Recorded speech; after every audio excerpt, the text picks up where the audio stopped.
Islam teaches resilience, not self-pity. This is one of the casualties of our victim culture. Culture war and the left-right antagonism, and also with the proliferation of therapy culture. There's a sweetness to being a victim in certain audiences, in certain company. That to be perceived as oppressed or to be perceived as a victim of something gives you street cred, and it gives even type of social currency, and that can actually mess with your intentions. Allah actually says explicitly in Surah An-Nisa, are they seeking dignity from elsewhere? For all dignity belongs to Allah. Inna al-izzata lillahi jami'a. All dignity belongs to Allah subhanahu wa ta'ala. You're not going to get dignity from anybody else on the face of this earth. You're not going to get dignity by being somebody else's oppressed minority or somebody else's victim case. Dignity comes from Allah subhanahu wa ta'ala, and you find a lot of difference when it comes to how we tend to behave these days versus how the companions behaved and how the early Muslims behaved. With a modern therapeutic eye, we would say they experienced a lot of trauma, absolutely.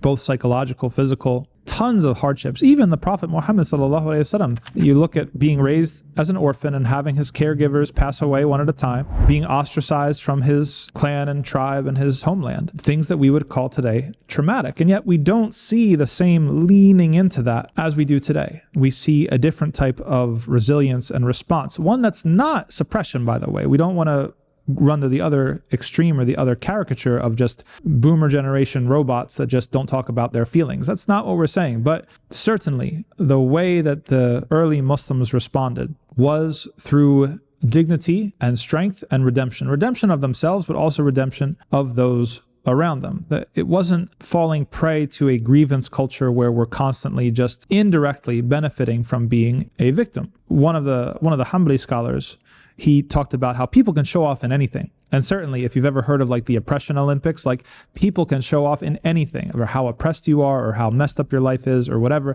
You might remember back in university or in high school, you used to complain about how much work you had to do, and if somebody else like sort of one-ups you, and then you try to one-up them about how little sleep you got, how little food you've eaten. People can show off in anything. So we have to be careful to not fall into this funnel of being pleased or content with being a victim, even if we are victimized. Allah subhanahu wa ta'ala has a purpose to the things that we suffer, and the purpose to the things that we suffer is supposed to bring us transformation. It's supposed to bring us to another place and another reality where we're actually closer to Allah subhanahu wa ta'ala. We're actually more dedicated to our principles and our values. We're actually more willing to sacrifice in His cause and suffer things in His cause, because we have been shown something of reality. We've been shown something of Allah's control. So we have to understand that as Muslims, we rely upon Allah subhanahu wa ta'ala for everything. And we trust that Allah subhanahu wa ta'ala has a plan for us, that there's this idea of wayfaring. And perhaps that's one of the things missing from victim culture or grievance culture, is that there's no wayfaring. Where are we going? Where are we headed? Where's our redemption? Where's our triumph? If we are Yusuf alayhi salam, to give a Quranic example, we might be in the well now. We might be in prison now. But how do we get to the end?